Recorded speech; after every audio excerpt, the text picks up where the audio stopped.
पूरब पश्चिम मुहक घर, दुल्हा चलू ने को बर, दुल्हा चलू ने को बर, चल का देखो न भीतर, कोबर घर में, चल का देखो न भीतर, कोबर घर में।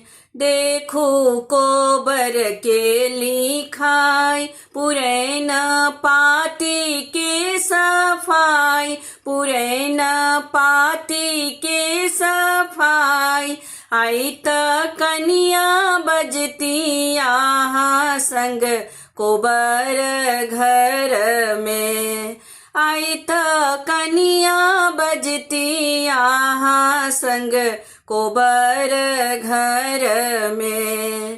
पूरब पश्चिम मुहक घर, दुल्हा चलू ने कोबर, दुल्हा चलू ने कोबर, चल का देखो न भीतर, कोबर घर में, चल का देखो न भीतर, कोबर घर में।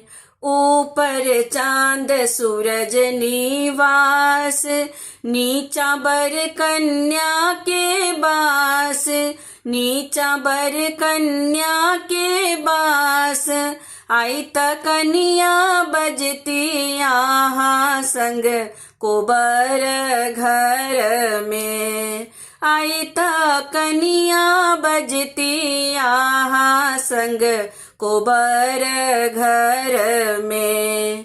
पूरब पश्चिम मुहक घर, दुल्हा चलू ने कोबर, दुल्हा चलू ने कोबर, चल का देखो न भीतर, कोबर घर में, चल का देखो न भीतर, कोबर घर में, चल का देखो न भीतर, कोबर घर में।